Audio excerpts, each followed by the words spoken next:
do you pronounce your last name? Weiss. Weiss. What is that? It's a German.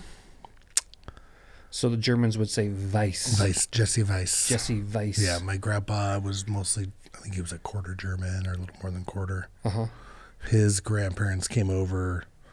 My dad's super into genealogy, so he's got books packets he's made of our family and all the trees, and he's found a lot of really cool information about mostly some about his stuff, but he really dug deep into my mom's and her family in Chile and So your mom's Chilean. Yeah, so my grandma's 100% Chilean, and my grandfather on her side, who died when my mom was young, I think he was in the Navy. He was down there and met her, and she ended up moving up here and marrying him, and he died when my mom was like 6 or 7. But Okay. Huh. doing 23andMe, my mom found out a couple years ago that she had a half-sister in Uruguay, because he was in Uruguay before he went to Chile in the service. And she ends up getting a hold of this lady who lives in Florida, and she says, "No, sorry, you must be mistaken. My father died in the war. My mom told me he died in the war when I was like 5 or 6. And she goes, "No, he actually just moved to Chile and met my mom." And that must be the story her mom gave her. And she was like, "Oh my gosh. Yeah, they kind of similar look a little bit, but yeah, they're half same dad." That's a great And no story. one ever knew this. He'd never told my grandma or anyone else in the family. So Wow. yeah, so she actually went down there and got to meet her, and it was cool. And they're just kind of like a new family member at 70, you know.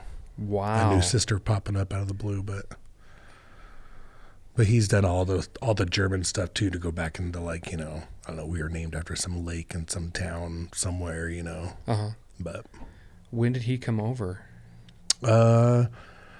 early, I'd say late 1800s, because there's stories of like, this would be my grandpa's grandpa. Stories of them living in Michigan and this bakery that they had out there where my grandpa grew up, and then he moved to New York, and that's where my dad kind of came to be. But So where'd you grow up? Junction. Oh, you did? Yep, born in Fruita, raised in Junction. Oh, I guess. I Went didn't down know to Fort Lewis for college. that. Yeah. What was that like? It was fun. Yeah. It was my first experience of freedom. I failed out my first semester, came home for a year, and then went back. Came home for a year, went to Mesa for a semester, went back to Durango there's a community college there I went to for like another year, and got my grades up to straight A's, and then I went back. And Cool. it was fun. I was young and dumb. I was working at Steamworks, bartending, you know, making too much money for my own good, Oh, yeah. and not schooling as much as I should have. What did you do for fun growing up in Fruita? Well, I grew up in Junction. I was born in Fruita, but then we moved to, my parents owned the natural food. There was a natural food store in town called Sundrop Grocery. Okay. And I had 2 friends that I'm still good friends with that live here. I don't know, we just did stuff in the 80s like we did. We rode our bikes around and stayed out till the street lamps came on, and every summer we try and get a pass to the Lincoln Park swimming pool so we could, you know, Yeah. get tan and look at chicks and eat candy and drink soda. And I remember, I think I might have actually talked about this in a couple podcasts already, but always going and getting a big hunk. yeah, oh yeah, I love the was big like hunks. the biggest thing in the world, man. You gnawing on that thing with pool water all over it and germs and dripping. Yeah. Or those Smarties suckers, the little hard round candy suckers. Oh Yep. yeah, very good. Oh, those lollipops. Yeah, the lollipop's a Yes. good choking hazard for every kid out there running around. Before the days of the water slide, Oh yeah, there was no water I slide. remember that. Yeah. Yep. That's crazy. So you started bartending when? At Steamworks in Durango, I was cooking there. I think the first job I got there, I was cooking, because I'd worked in restaurants before, and it sucked, and I wasn't digging it, and it was just hard work, hot, and whatever. And I was gonna find something else, and they really liked me as an employee, so they're like, "Well, do you want to bartend?" And I was 20. I'd done a little bit of like a bouncer stuff too, like I was the doorman a couple nights a week or something. Yeah, because you're a tall guy. Yeah. Yeah. And it's intimidating, even though, Yeah. I'm a giant teddy bear. But I was going to quit, and they're like, well, we'd like to keep you. Would you want to try bartending? I was like, yeah, sure. And then the money was just stupid good. Yep. Yeah. I worked late nights and made a bunch of money and drank a bunch, and How do you start bartending? I mean, do you just start by I think training? I think either luck out, or you just either luck out and get someone who trusts you or knows your work ethic and is like, hey, you can do anything probably, just try this. Or you work your way up. Yeah. Work in a restaurant and show them that you're good. And there's no like training you need to do aside from like learning what you're doing in that area that you're working at. Yeah. Every restaurant's a little different, or what their specific drinks are, and I mean, I don't think a lot of it has to do with how the business wants to manage itself. Whether it's like, I've worked for places where you measure every single shot, so your drinks are the same every time, consistent. The money's kept straight. And I've worked places where you pour a fat drink for a customer, and they're going to tip you good because the owner doesn't care. They just want to make some money too. But right. What's the difference between those two environments? I mean, is it just the fact that nobody wants a skimpy drink? No. Yeah. I think it's a balance of like, it's a balance of where you're at too. Like if you're going to a place to get drunk, you want the heavy drink and the heavy pour. But if you're wanting a place to go have a tasty drink that you're gonna enjoy the flavor of, or if you're that type of drinker, the one with the consistency and the same amount of liquor in every drink and the juices and stuff. Both ways make sense for me for a business, depending on what the environment is of the place. Like, make sure that's like a place like Buffalo Wild Wings. If I ran that, I'd be like, you're measuring every shot, every time, all the time, because your numbers are so much more important, sadly, than in certain situations. Not with this company specifically, but your numbers are a lot of the time more important than the customer's satisfaction and or desire to return and spend more money sometimes. Because explain that to me a little bit more then. So why would Buffalo Wild Wings be like kind of like this is the way it is? Just because it's a corporate place that wants all their numbers to be straight. They have certain sales points they need to hit and percentages they try and get out of their liquor sales and their costs and everything. And you make a lot of money off liquor. You buy a cheap bottle of vodka, it's $6 or $7. You make $100 to $120 off of it, throughout all the other liquors and all the other days of the week, and along with beer too, Yeah. Buying beer is a lot more expensive than making it. But I remember when I was working at Steamworks, one of our beers cost like, 15 or 20 cents a pint to make.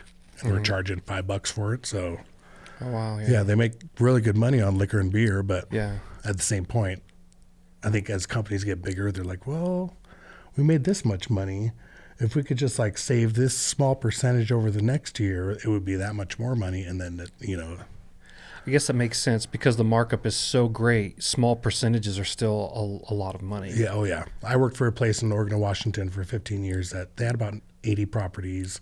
And they were small. They started out small, a couple of hippie dudes, open breweries, and, Grateful Dead signs and tie-dye everywhere and really hip and cool. And over the 15 years of working there, you could just see them slowly tightening everything down. And also, it started kind of open. Open, have everyone fun. Employees can drink beer on the clock, just as long as you're not getting in trouble, which... Yeah, that makes a lot of sense. Which is definitely...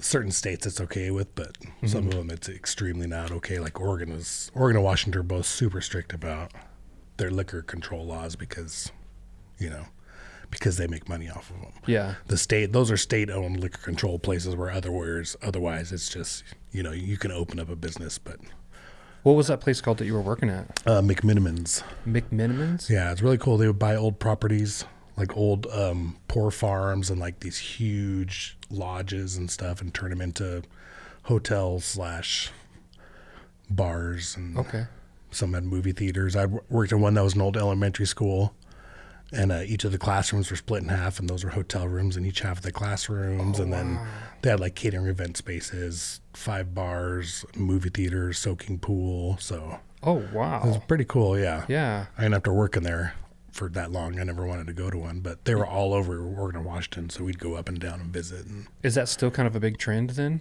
over there? yeah, they're still doing good. Still doing good. They had some struggles during the pandemic because they were so huge and they weren't as much of a technically advanced place compared to like some of these other corporate places that are owned by these conglomerate companies that have money to throw at everything, and Yeah. so they struggled and they had to shut down a couple places, I think, for the first time in a long time. But they also got hit with the ransomware. If you look it up, yeah, there's an article. They're the main company that got hit in Oregon, but I even got a thing in the mail saying my information had been compromised and that I could get free 2 years of whatever, the life check where they make sure no one's trying to steal your information. Gotcha. But yeah, they went in and shut down all their systems. And this was maybe 6 or 8 months ago. I think this is last summer. Maybe this was last summer at the end of it when they were kind of reopening, getting everything going. They lost all their computer systems, all their files, everything they'd ever had saved had been stolen, and they were not stolen, but the information had been leaked to someone else. Everyone's social security number, banking information. Yeah. And this is a company they've got 95 places now, so that's a lot. There's a lot of employees. Because there's a ton of employees in the service industry. Oh yeah, and the turnover too, because there's also a lot of turnover. Oh yeah, and they had concert venues, and so they had so many employees that worked security for concerts or just were concert, ticket merchandisers and other stuff. But yeah, so they got struck pretty hard, and I'm sure it cost them a pretty penny. But and you only got 2 years of that like LifeLock protection. And mine was only, I think the people that were newer, because it was like 0 to 5 years is, they got all your information. 0 to 10 years, there's a good chance they had your banking information. If you're still with the same bank, maybe, change your passwords and everything. But, right. Yeah. Holy smokes. Man, I would be like, no, I want 5 years or 7 years. And I'm sure they would if you called them on it, because it's a pretty shitty thing to have happen to all your information, But. Yeah, no kidding. I mean, they're just sitting on that stuff for forever until, Oh, yeah. Till the time comes, they're like, okay, we've waited long enough, so now we'll cash out on these personal information. This is a company I watched over the years that get bigger and bigger and make stupid amounts of money. And I, of course, made, hundreds of thousands of dollars for them, from being a waiter to bartender to managing and saving my costs and making sure that their numbers are on point and they're making the amount of money they want to make, and then watch them, cut down over the years to be like, how can we make this much more money? So labor was a huge, labor costs are always a big part of a business, but depending on what you want to do in your business and how you take care of your customers versus how much money you're going to be making, labor costs can become a huge issue in restaurants. And you're a lot of times where me and one other person ran a whole restaurant, and just, this company was known for having a balance between not enough employees working there and, making good money. So it was always like, all right, well, you guys' labor is high, you got to cut someone. So there's 2 of us running the whole restaurant for a whole night, and just getting your ass kicked and people being pissed at you. And understandably, if you're a customer too and you're in that situation, it's hard. It is tough. It's tough to. Well, I guess what's more tough for me is when I frequent restaurants quite a bit, as you know, and I will have a consistency in service, and then when all of a sudden that changes, that's what's hard. Oh yeah. That's when you get used to. Even it becomes seamless sometimes. You're like, I know what they know what I'm interested in. I know my time frame to get in and out the door. Yeah, and so it's, that's when I recognize it the most. I'm like, this is not normal. Oh yeah, yeah. And then you hope that it's just like a one-off, right? Yeah. And that either, like you said, it's just really busy, or that server's new. Yeah, or it's that delicate balance of multiple, who's the manager that's willing to help them, or how was that server's morning? Yeah, how's the kitchen going? Yeah, did his wife yell at him before he left out the door, so the rest of his days, going to be pissed off? Or, or is the guy in the kitchen mad because the other guy got a raise and, well, I'm just not going to cook as hard. These wings are going to take 20 more minutes than they usually do, Wow, yeah, that... It's silly, but it's like a family. There's so many other, or any situation where you have so many people's lives meeting in at one time to try and make a goal happen. Wow. I've never even given it that much thought. It can just be that hard as any job. You go to a job and Joe, your normal office guy next to you, oh, Joe's pissed off today. His wife went out and partied last night or something, or his kids were out late and he's in trouble. So he's going to have a shitty day today. And but I understand that there's a lot of tiers of involvement, as far as working towards making a customer satisfied. But I never really thought of like the service industry, the food service industry is really dependent on that machine working really well. Yeah, because it is a lot of work ethic that you have to rely on other people to do their job so that your steps of what you're trying to do throughout your shift or your experience with each guest doesn't get, Yeah, no, that makes a lot of sense. Mixed up or messed up. Because one small thing, you can be like our business, we changed recently to where we bring food out when it's ready instead of trying to time it and bring it out all together, which is a weird thing. Like, I understand the idea of it, trying to get the hot food out so it doesn't sit in the window, but instead of making the customers wait, maybe you fix your timing in the back so that everything come out similar together like most other restaurants do. And that's not always possible, but Sure. Well, and just so the viewers know, like, you're serving over at Buffalo Wild Wings, and that's tough too, because wings you want hot. Oh yeah. Yeah. And they cool down really fast too. Oh yeah. So that's hard. Like, I understand the idea of them changing that process of being, all right, we're going to bring your food in separately. When it's up, we'll bring it out so it's hot and ready. Yep. And that's what they call it. It makes sense. But at the same time, it seems to take away from the communal aspect of going out to eating. Sure. And having like, all right, everyone, our food's here. Instead, Joe got his burger and everyone else waits 10 or 15, 20 minutes for their wings to come out because the wing guy is too busy and he's caught back up, But the burger guy's like, oh, I got 2 burgers. Here you go. 5 minutes, your burger's out the door, But sure. Well, yeah, that is.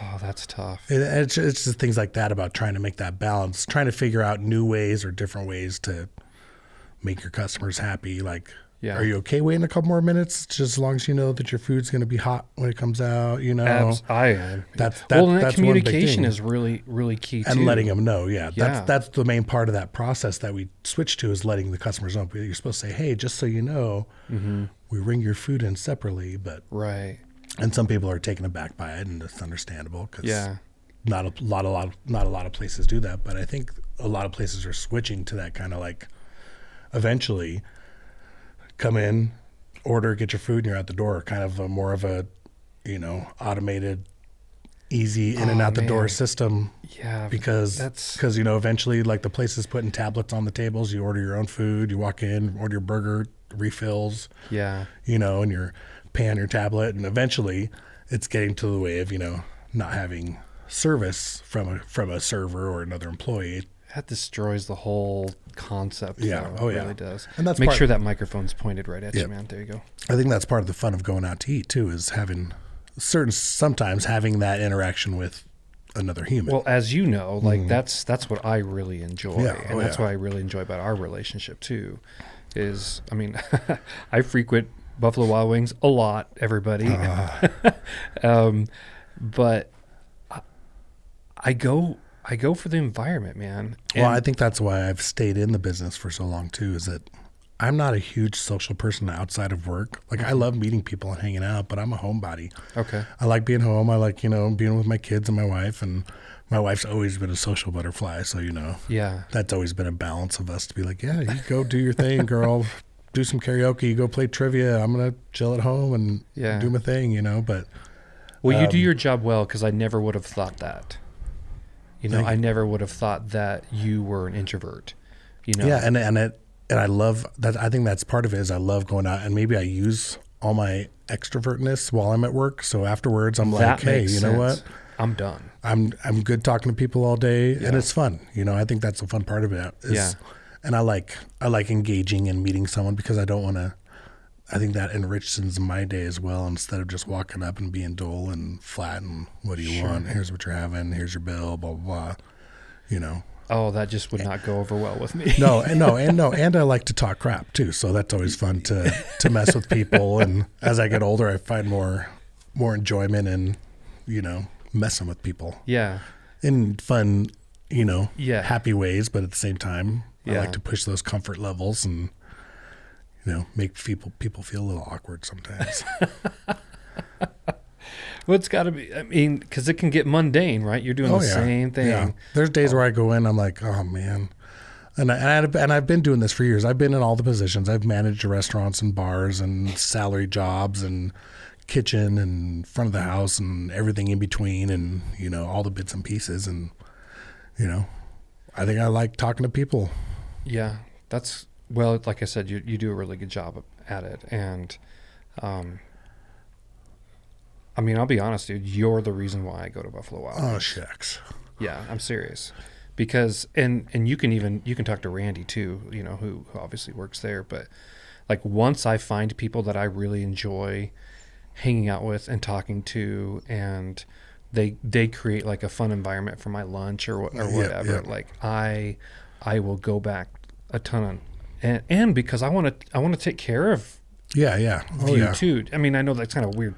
Like I want to bless you, I Oh, guess, yeah. No, and I see that, and I see that in my own life when I go to Starbucks to get my coffee. I see my girlfriend from high school's mom works there, so I'm always like, oh my gosh, how are you doing? And I tip the crap out of her, and I talk trash with her, know, and same thing. You feel that connection with someone, and she's a great lady too. And I'm like, you're great, you're a good person, Yeah. Why not try and enrich their life as much as you can? Yeah. It's actually really interesting because I used to frequent Famous Dave's when Randy was over there. Yep. And then she moved over to Buffalo, and that's the reason why I even went over there, right? Yeah. And so I would look for her, and her schedule was a little different than it was at Famous Dave's because she was the bartender there, so she was always there during lunch. Oh yeah. And so that kind of started to change a little bit, and then it was less and less that she was during the lunch hour because she was doing her schooling stuff. That's right. Right. She had her school schedule as well, and then like started going to the bar. There you were, you were cool and made me feel welcome, and you always wanted to make sure that my food was good, so that's why I go once a week, if not twice a week. Oh yeah. Like I am. That place is in business because well, you help a lot. You do. You keep our mozzarella supplies and our. Oh right, yeah, exactly. And it's I order the same thing all the time, so it's not too hard. But well, I like doing when I have a lot of regulars. I think this is the first place I've worked in consistent places for a long time where we had regulars that came every day. Mm-hmm. Whether it was me or someone else, they were always there. But I think this is the first time where I've had regulars that come and see me more because I'm not bartending and I'm actually kind of around serving. And I think one thing I like to do sometimes is sometimes there's two of us in the bar. Mm-hmm. If one of my regulars is there, I'll have the other person take them just to see. Oh, really? Just to see how they react and maybe see what they're missing. Yeah. And so they can appreciate what they have when I get them next time. But it's fun to see them be like, man, really? You couldn't just take us? This girl's going to take forever, Yeah. She always gets my wings wrong, but. Well, I mean, I walk in and I'm like, okay, is Jesse here? No. Is Randy here? No. Like it's. Yeah. You're like, we got Felicia maybe. Yeah. And she actually, everybody over there right now in the bar area is really, really good. Yeah. I think we have a good crew for the most part, but that's always, there's been a big turnover in the dining area. Oh yeah. That's almost always consistent. We have a couple long-term people that love working in the dining room and families, but most of those are weekend warriors or people have another full-time job and only work 1 or 2 days a week. But so are you making more money in the bar area typically? Usually, yeah. I think just because of the drinks the drinks some, but I think the table turnover is a little quicker. More people seem to come to the bar to get in and out or stay longer and drink more. Okay. So you're either turning your tables a lot quicker in there or their bill's going to get higher because they're hanging out drinking beers and doing whatever. And okay, that makes sense. Yeah. And the dining room's a nice change because it's mostly families and, you get to deal with kids, which I love kids too. But so you said you managed a place. Where was that? I've been like assistant manager and bar manager for McMinimans, the company in Oregon and Washington. Oh, so you managed up there. But yeah, I was a bar manager there at the school that I talked about, where there were 5 bars that I managed, and then I took over the restaurant there, which was a pretty decent sized restaurant. And then just throughout that company, I just done different manager, assistant, double assistant. Did you enjoy it? When I was working, like, so some of the manager positions, like the assistant manager was the bartender, and I made stupid money because you get tipped out as a manager, you get tipped out as a bartender, and then you have your customers, and this from the other employees. So like at the end of a shift, depending on your sales and your liquor sales, you're like, all right, the bartender gets this percentage of tips because they were pouring my drinks. Some places tip the managers, some places tip the kitchen. The managers get tipped? And like lower managers, so not the salary ones, Okay. but like, the guy who's making $16 an hour, who's your boss, but you're making 30 to 40 or 50 bucks an hour, sadly. And that's why I think that position in the restaurant business is tough to keep, because you got to pay someone worthwhile when they could, work half the hours on the floor and make stupid money making tips. Yeah. That is interesting, because I know that when I'm tipping, I'm tipping a number of people now. Yeah. It seems like it wasn't like that back in the old days. No, definitely not. Like if you were tipping, you were tipping that person. Definitely. Then I think some of those other positions, like bartenders, they always make stupid money. So that's part of that one. Like, all right, so you're going to give them more money, but they are helping you make money by making your drinks. Yeah, but and keeping it going. But that's also part of your personality. Yeah, that's also part of the restaurant deal. But I think the bartending thing seems to be newer in the last like maybe 15 or 20 years. Because I remember doing it. I'm trying to think when I was first bartending if I got tipped out. I don't think it mattered. If I did, I don't think it mattered because I was making such good money anyways. Right there at the end of the day. Even a lunch shift when I was, working at Steamworks in Durango, I'd pull $200-300 on a lunch shift sometimes. On a lunch? Yeah, for a 4 or 5 hour shift, and it can happen here too. Mm-hmm. It usually means I'm getting my butt kicked all day, but other night shifts, I'd walk with $400, $500, $600 in my pocket from one night of work, and I'd be there late and get off at like 2, but it's kind of dumb money for someone young to make that doesn't have control over their financial reliabilities. Right. Oh man. But it was fun. Yeah. So you've got a lot of experience. Mm-hmm. And would you go back to strictly bartending, or do you like where you're at now?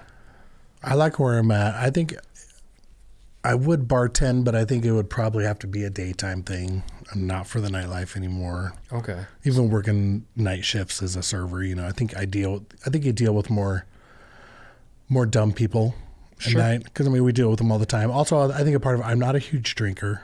Mm-hmm. I've never been. I've started drinking a little more during quarantine for some reason, just being locked down. But my wife has always been everybody has. Oh yeah, my wife was always the drinker, so I was always serving her if I was working, and of course, alcohol is a very dangerous thing, and it can cause things in people's lives and issues, and that was definitely one thing in our families. We had some issues with drinking, and so I think I became, not to resent it, but to not really want to be around drunk people all the time. Because when you're young and you're doing it too, it's fun. But when you're older and you're sober and you're just having to deal with people who are intoxicated and can't control themselves, it definitely gets wearing on you. And so you're trying to think how to ask this question, but obviously you enjoy working in the service industry. Mm-hmm. Is it something that you feel you can't get away from, or are you just like, nope, the money is so good? The money's good. It's hard. I've tried. There's other stuff that I've thought about doing, and then I look at the pay and I go, gosh, I'd have to work another job just to make what I'm making now. And that's why I stopped managing in most of those places. I was salaried manager with benefits, working stupid hours because that's what salary does, 60, 70, 80 hours a week. And my like low level bartenders and servers that were under me were making hand over fist of what I was. in half the time in 20 or 30 hours a week, So Yeah, like who would want to be a manager then? yeah, I think it's someone who's either tired of being on the floor or I think a lot of managers get hired that don't have much experience on the floor because they've managed something else or in a different position and they're trying to, stay in that line. But yeah, it's tough to keep managers that don't get burnt out quickly when they're watching, especially like, you're taking their money at the end of the night. You see how much tips they make. You're like, oh crap, you made $300 more than I did in my shift and I'm your boss, so. Wow. So it can be really, really degrading and demeaning as a manager to like watch your hourly employees make hand over fist for what you do. So that's definitely a hard part of the business is even when I was making salary after taxes and insurance, I was maybe getting $1,000 paycheck every 2 weeks. And this is a big company and my salary was decent, but taxes and benefits and 401k and everything else, and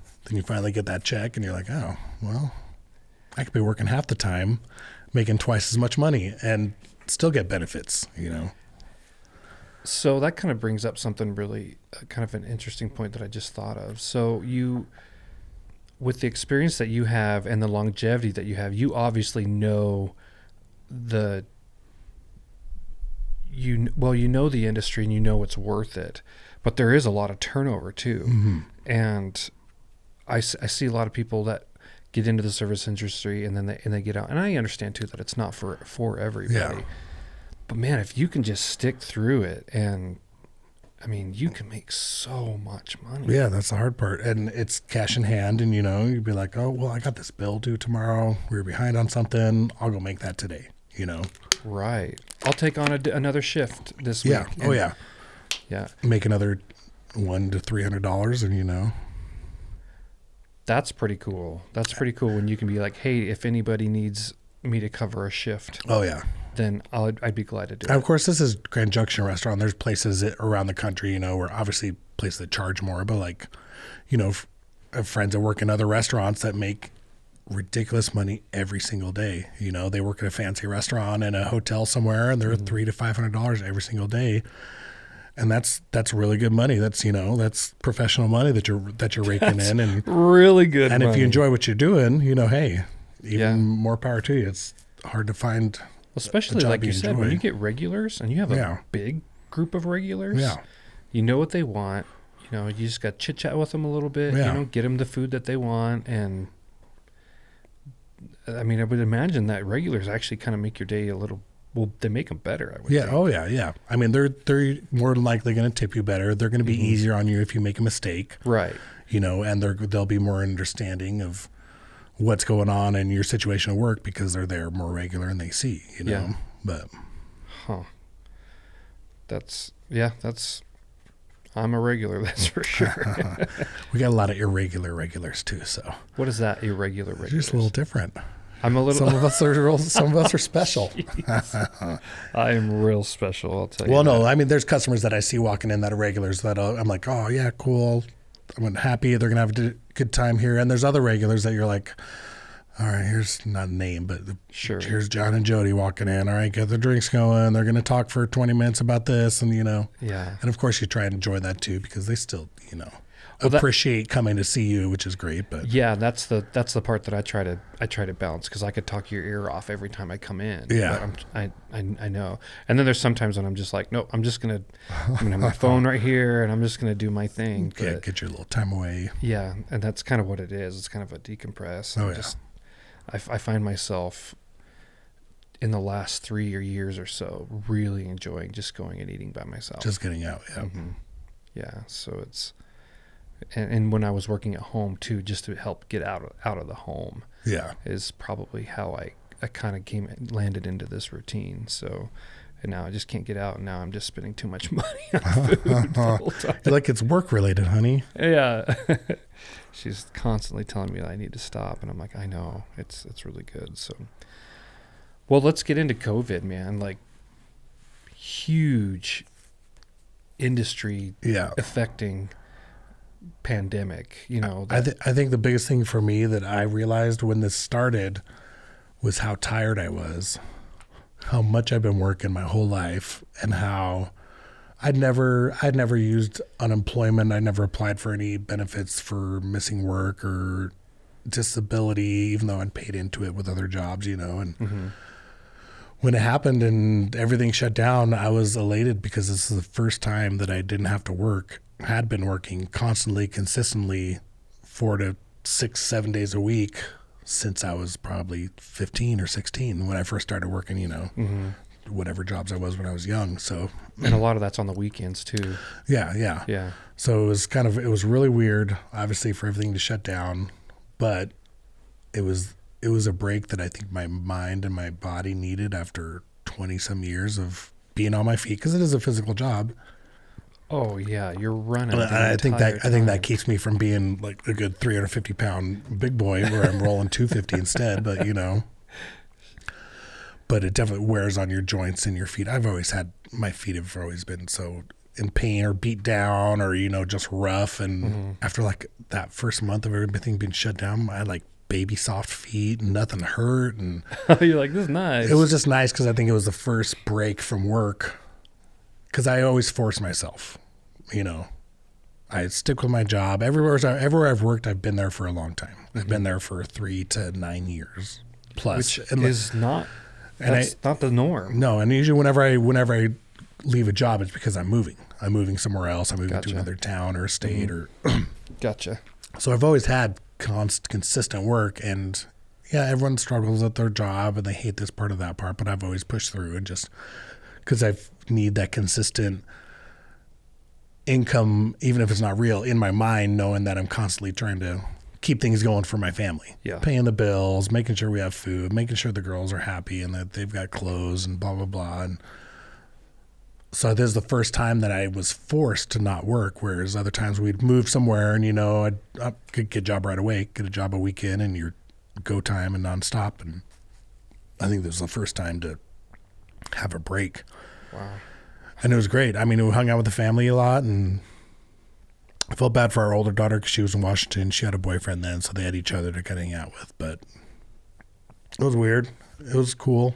It was different. I mean, not cool, obviously, because it ended up being much more than we thought it was going to be. And once work did start opening back up, because they never shut down, they kept, they had all the managers stay on and cooks and a couple hospitality people that had done takeout orders.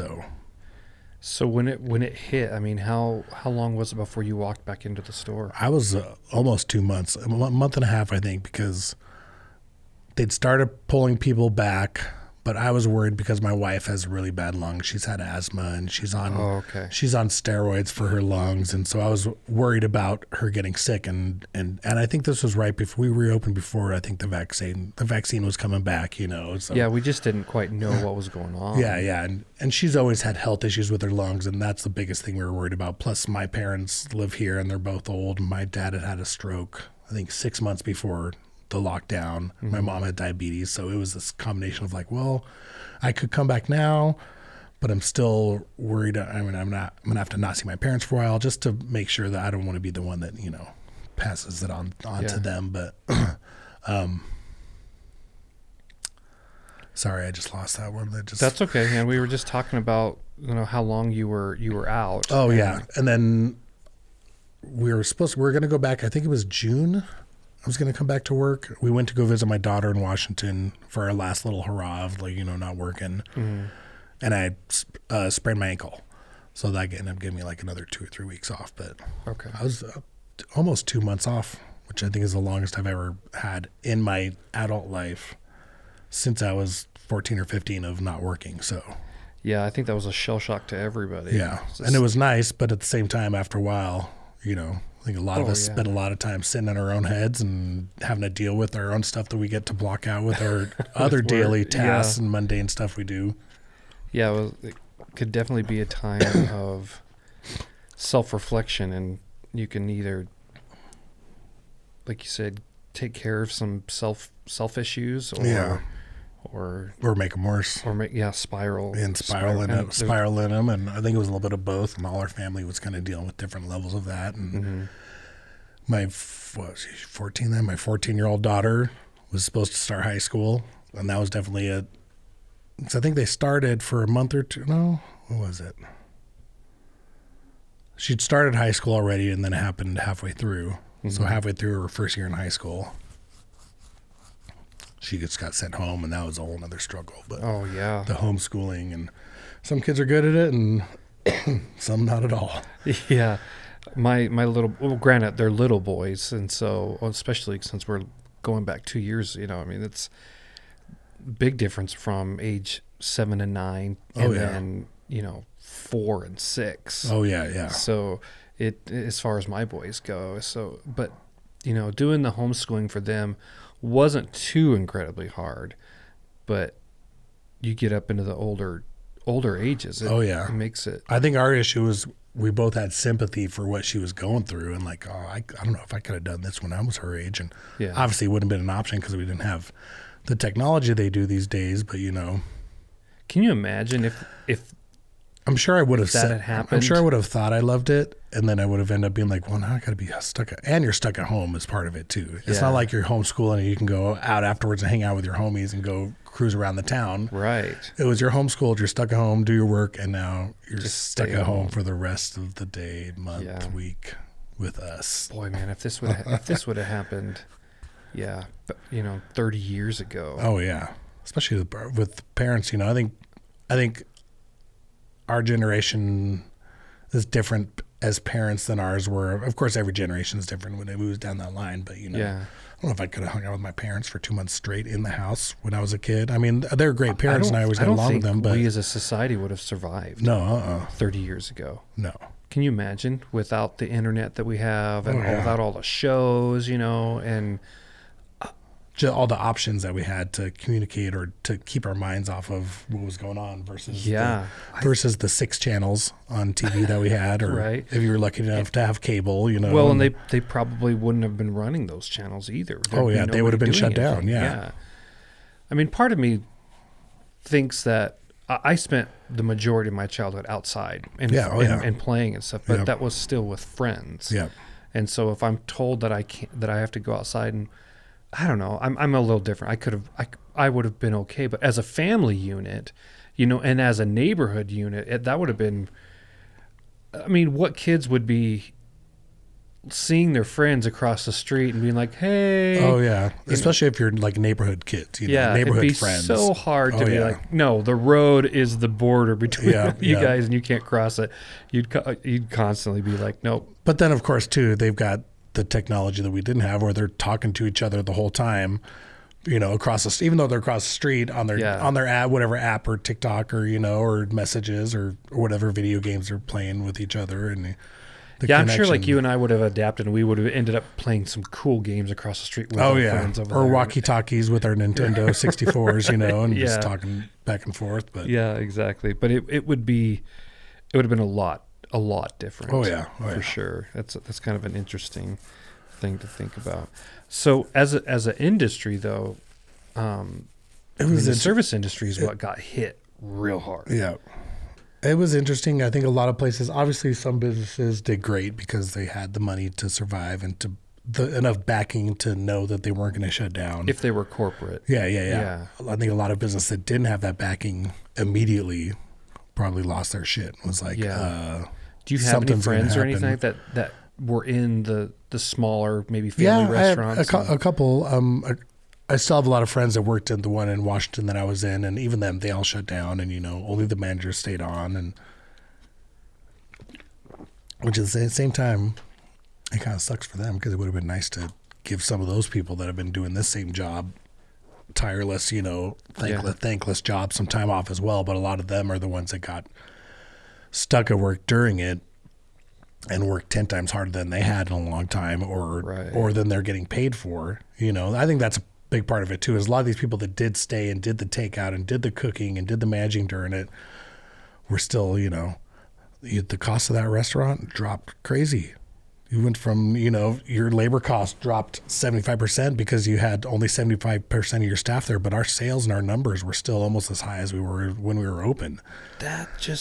Because takeout exploded so huge. I mean, all the apps are already there in place for the most part, but how popular they became and how takeout became such a thing and delivery during the pandemic that Which is scary because, like top level corporate guys are looking at that and they're just like, Oh yeah, oh, we can make all this money with it. Well, that's what there's stores opening now that there's a Buffalo Wild Wings in somewhere in Idaho, I think we were driving through, and it was just takeout. They had a couple tables, but it was all takeout. You go there, you order, you pick up your food, you're out. There's a couple, like only a handful, maybe 8 or 10 tables total in the whole restaurant. Yeah. But it was based on takeout.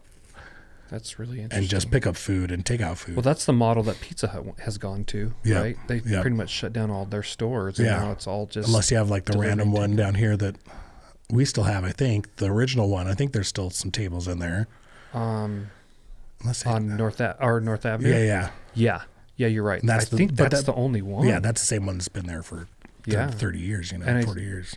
I'm not sure why they're still there, other than maybe that lunch buffet. Because Pizza Hut started doing that lunch buffet probably 10 or 15 years ago. Yeah.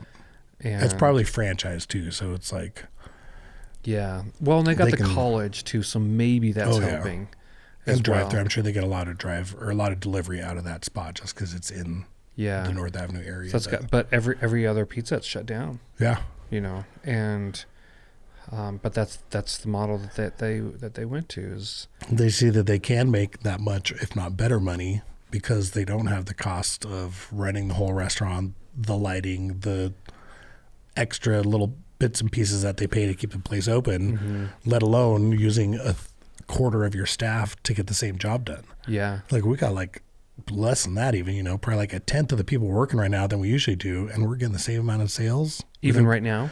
No, back then when it kind of first happened, we had a handful of people that were working their butts off all day. Yeah.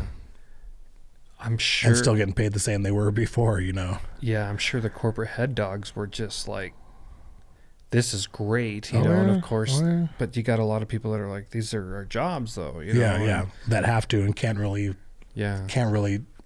force or, give an ultimatum to a job that isn't going to pay them either way, So did you get to a point where you were like, I want to come back. I need to come back. Can I come back? Yeah. I think most of it was just out of trying to get back out of the house and trying to get back to some sort of normalcy because being at home was starting to feel too normal, and it wasn't the healthiest thing for us, Well, especially when, the government was giving out those checks too, and that's just a really dangerous temptation. Oh yeah.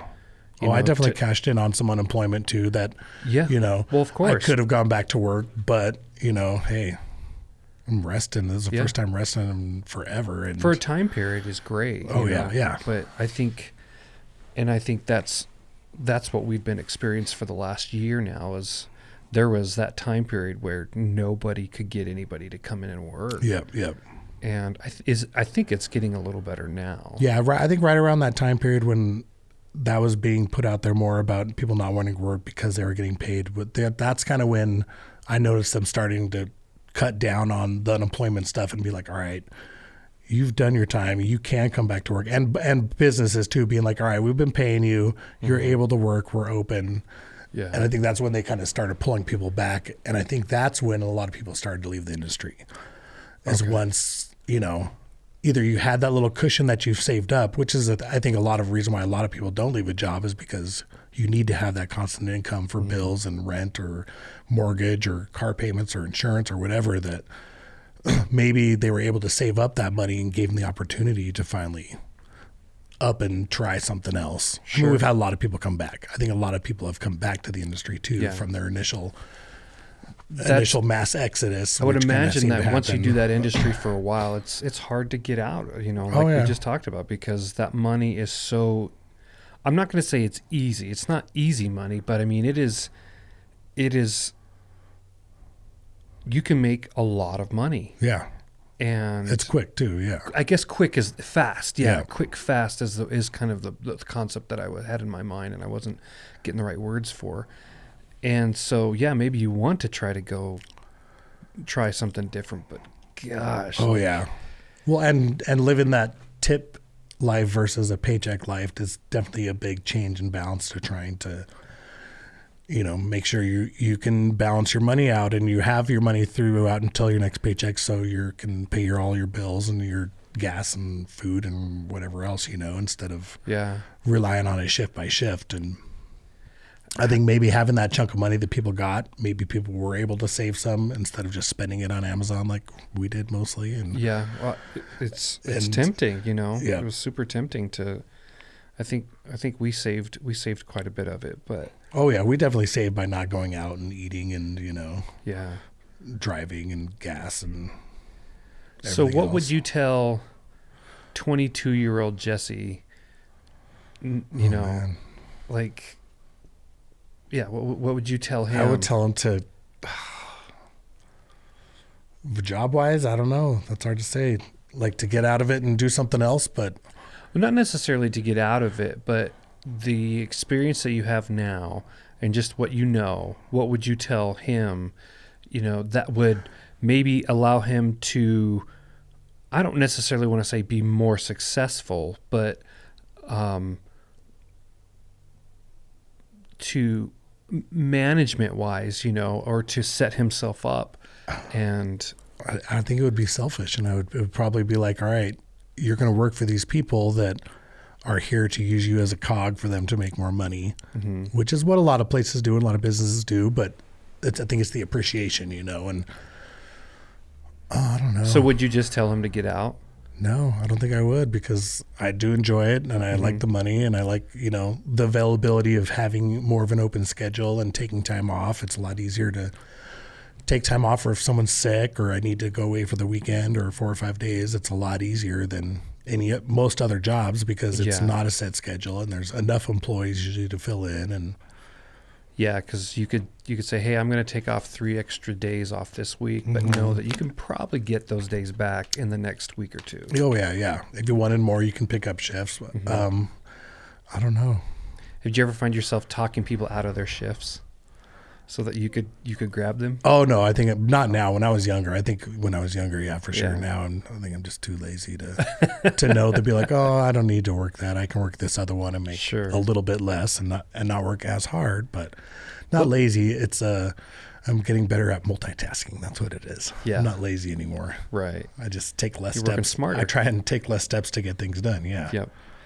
That's what you would tell 22-year-old Oh Jesse. yeah. Stop trying to run so hard and just step back and Yeah. Be more enjoy. efficient. Yeah. Yeah, for sure. But I don't know. I think the openness of it, of the job, having the availability to do more with your life than being 9 to 5, 8 to 5 every day, tired and beat down. Although I am after work, I think it helps keep me healthier. I will say this, that the older servers that I have experienced, I remember them the most. There was a guy named Ken that used to work at Pizza Hut, and Pizza Hut was Danielle and I's kind of thing. That was like our little date night thing when while we were dating, and then early in our marriage. Yeah. And we would go to Pizza Hut, and Ken would be working there, and service was always great, very personable. And even to this day, we joke about Ken. Like, Yeah. we'll walk into a place and we'll be like, "Who's the Ken here?" Yeah, yeah. And so it I don't know. It's just I do appreciate, and maybe it's just because I'm older too, Oh, yeah. now, and I can relate to someone who's my age. Yeah. And but Oh, I do. I go to places all the time. I'm like, oh, there's no way I could do that job. Seeing someone else do, whether I think it's mostly hard labor people now that I'm like, I'll see some old guy working construction. I'm like, oh shit, how does he get through that every day? and it's probably just because he's been doing it the whole time. Oh But yeah. I agree, man. I mean, it's Body breaks down. It breaks down. yeah. And once what is it? You stop using it, you lose it. Yeah. Oh yeah. And that's definitely the case, because I used to work, physical job all the time. Yeah. And then I got into this this industry of photography, that it doesn't have hardly any Sit back and relax, and not relax, but it's Yeah. less physically aggressive and going and It is. But I will tell you too, though, that I don't like, if I'm doing a shoot that actually demands me to be somewhat mobile all the time, I hate being out of shape at that point. Oh yeah. Nobody wants to see a fat, sweaty cameraman, Get photographer. get up and walk 6 steps and start sweating. Yeah, I mean, it's you want your cameraman, you want your photographer to be, Well, that's like even me. I'm on my feet all day, but I'll get home. I'll go down the stairs in the basement, do laundry, and come up, and I'm winded. And I'm like, I've been running around all day today, and I just got winded going down 10 steps and back up. Like, I'll tell you what, do stairs though, man. Oh, yeah. Stairs are. I think it's the elevation. It's the best. That's the best exercise I think in the world, man. Doing stairs. All last year, I got to start hitting now because of that. I'll be gone for the whole fall, guiding stuff. But Yep. I got to get in shape now because I'm way out of shape. But last year I hit the stair machine like crazy, getting in shape for that. And 'Cause you get the cardio and the muscle. So yeah, that's my problem is the cardio, just the breathing. Well, I mean, this is my philosophy. If I want to lose weight and get in shape, then I'm going to use the biggest muscles in my body, and that's my butt and that's my thighs. Yep, same. So that's going to be the fastest, hardest workout that I can do. Yeah. So yeah. Going back to kind of COVID and the aftermath of COVID, and we're talking about supply chains and things like that. Has that affected you guys too much, or? Yeah, I think just because we are corporate and we're so strict with our products that we use, we have to use specific ones. Obviously, there's a little bit of leeway when it comes to some things, but like we run out of a sauce. We can't go make our own or buy a sauce because it's all pre-made. So like someone in the kitchen can't be like, oh, let me whip this up real quick. No. Oh, we need buffalo sauce. No, let me make from. First of all, we don't have anything to make anything from scratch. Okay. Like we have liquid butter and flour. I think those are the only ingredients that we have really that aren't something pre-made or packaged. Okay. Gotcha. But I think it started with us more with once we started opening up the winters and the driving. Most of the supply chain stuff doesn't seem like it happened until this last year or more. Yeah. And part of that was trucks, getting to us. Part of it was getting over the mountain.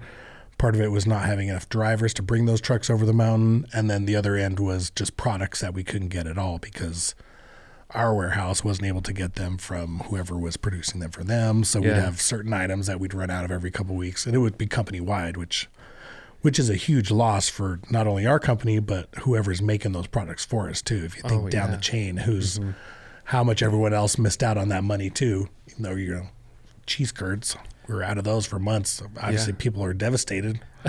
Customers are devastated over it, but Well, and that goes back to like I'm going in expecting to get what I normally get. Like you guys aren't out on the mod sticks very often. No, I'm always getting the mod sticks, but I think the chicken wings were the first one when they came in. Obviously, there's been a chicken wing shortage for years, and the pricing has always been like a battle. Is that just because of the nationwide demand for wings over the last 10 years? The demand in general, and I think new places opening or old other places adding wings to their menu. We had one year, maybe like 4 or 5 years ago, McDonald's decided to try chicken wings at one of their markets somewhere in the U.S. So they have, I'm pretty sure it's all like National Chicken Wing Association deal. All right, our company promises to buy this many million wings, this, blah, blah.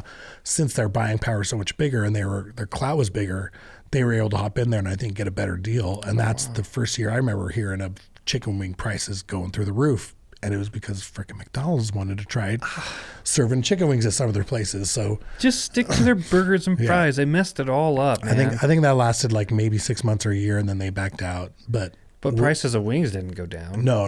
Yeah. And they always have, and that's all the steps through it. I think the slaughterhouses and obviously the processing and farming and everything else, setting and distributing. But once we've opened back up, we were getting half of our wing orders. So we would order, 20, 30 cases of wings, we would get half because we were so short company wide, and the price, I'm not sure if that had anything to do with it or if it was more supply at that time when we were getting just the half amounts of wings. I think supply is just going to affect everything more than anything. Oh yeah. I mean, and then we would just be out. And that's, That's we've had a crazy couple that you- days where we didn't have any chicken wings. We're like, hey, we got burgers and some salads, but Yeah. sorry.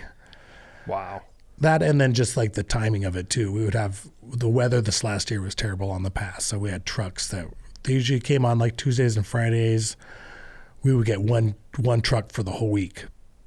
Good grief. And then that comes into effect with like the driver schedules and their needs that they have to meet. Like we would have a driver pull into town that was stuck on the mountain for 5 hours while his driving time is up. He pulls into town. He has to park legally. He has to park his car and sleep for 6 or 8 hours. So he's 4 miles away and Yeah. he can't come to the restaurant. So we would 'cause- literally, our managers would drive over there sometimes and bring someone's truck and load some wings on the truck and be like, he's like, sorry, I'll be there at 6 tomorrow morning, but I have to go to sleep. I can't legally drive my truck anymore. So it was a lot of small things like that, Yeah. or just being stuck on the pass and being 2 or 3 days late with the order, or Yeah. Boy, that could mess with you guys. big and that time. just goes back to affecting the customer in the long run. And Yeah. sorry, we're out of these products, but which is always taken differently by people depending on, I think, their experience with the restaurants. I think a lot of people don't have experience with restaurants in general when it comes to like being social with other people that you're not going to have just a 2-minute interaction with, I think obviously it's not a drive-through. It's not, your coffee place where you're just seeing someone real quick. You're spending a little more time with them there. So Yeah. I don't know. It's always interesting. The whole business is a cool way to find out how people treat people and how people act in society Oh, man. away from their friends and family too. So I can't even imagine. I mean, I deal with the majority of my clients are great. yeah, Actually, I rarely have a client where I'm not okay with. or something that you can't do to fix the situation. Yeah. Yeah. But you guys are you're dealing with mass amounts of people throughout each and every week. Every age, gender, genre of life, you know. I can't even imagine. And whether or not they're having a bad day or Oh yeah. I mean, it's like that old adage, everybody's grumpy at church because just getting out the door with your family was Yeah. hard, Enough just to get everyone dressed and out the door and just to get them out the door sometimes to go out to eat or I mean, you're dealing with all kinds of well, you got one family of 4 comes in, the sister's pissed off because the brother got something that she didn't, and the husband's pissed at the wife because their marriage because their marriage, because they're married and whatever. Because they're married. Yeah, you never know what's going on with their situation, let alone how they're going to interact with you as a person. I think that's up too. It's like you're still a person, we're here to serve you and help you out, but we're here to give you service, not to serve you. Right. And I think that's something that just taught at home. Has society gotten any better, or are they the same or worse in your experience in the food industry? I think it's the same. I think it's just different levels and different genres of people that change over time. I don't know. It's gotten worse in certain situations just because I think people are more comfortable being open with their interactions with people and their feelings. I think when we were younger, it was more like, oh, and it's okay. It was just a little mistake. Don't say nothing about it. And I don't know if that's just with societal changes in general, with how we're all changing in the future with entertainment and information and, all of our advances or if it's just our society in general that's changed over time. But, I definitely see it being more unacceptable to be a complete a-hole to the customer service people. But at the same time, I see other levels where it's exploded 100-fold, Really? Where it used to be older couples would be, I think it was expectations more than anything. They would expect certain things that they were used to when they grew up because the business has changed so much, I think, compared to being a waitress back in the 20s or 30s, let alone like a fancy place, I think I think people feel more comfortable expressing their needs or their wants, not their needs, but their wants when they don't get what they want. Yeah. Versus back when we were younger, you know. Real quick, I know you have to be at work, right? I do, yeah. Okay. I don't want to take up too much more of your time good. then. Let's just end with this. Has work in the food industry ruined your restaurant experience? Like you and food, your restaurant food experience? I think if anything, it's ruined my perception of other people's work ethic abilities. Really? Because I can go into a place and I can look at, not specifically because I don't know what's going on behind the scenes, but Sure. I think I can walk into a restaurant and look and see who the hard workers are, tell how busy it is based on my experiences and watching what people do. Mm-hmm. But no, I don't think so. I still enjoy going out to eat, and I love food, so that's one I'll never give up, you know. But so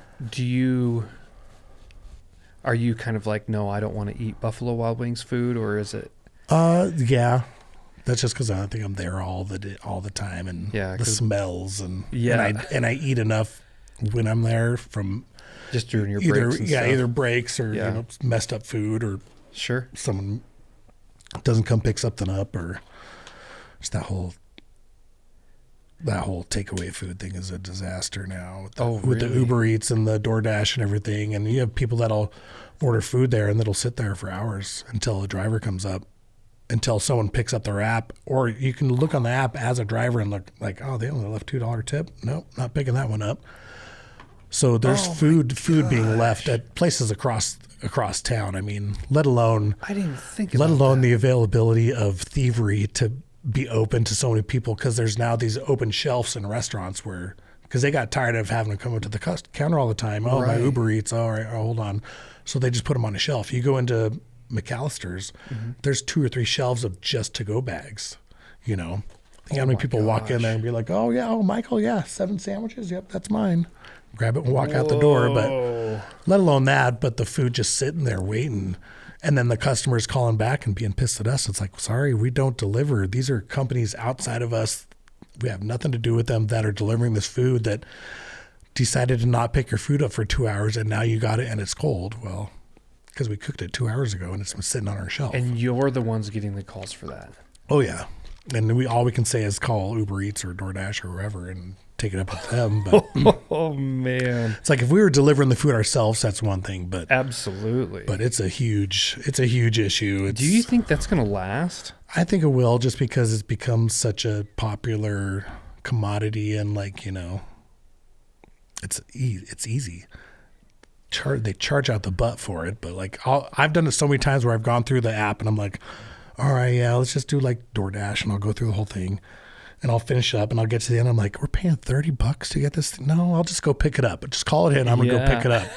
Because it is. Some of them are pretty, of course, you get the free trials on some. And I think I've used all my free trials on those. But you're paying $20 or $30 to drive 5 minutes down the road.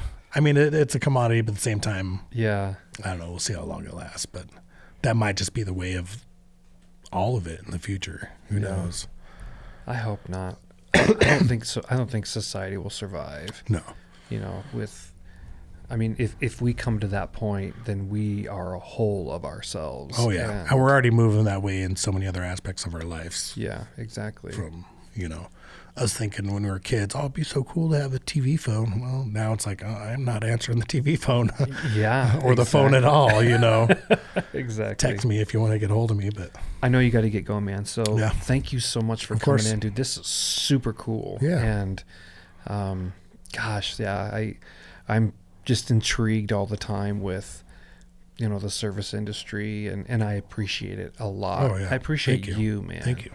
You do a really good job. I think it's people like you that make it worthwhile too, to stay in it. And because you meet a lot of not nice people and rude people. Yeah. Even if they're not being rude to you, you walk up on tables talking crap about anyone and everything in the world, and whether it's the table next to them or something completely having nothing to do with the restaurant, is, I think, you get to see a lot of people, and it's good, and it's very sad and scary sometimes too. So it's that balance of good and evil. I know. Well, thanks so much, Jesse. Appreciate it, man. Of course. And we'll talk soon. All right. Thank you, sir.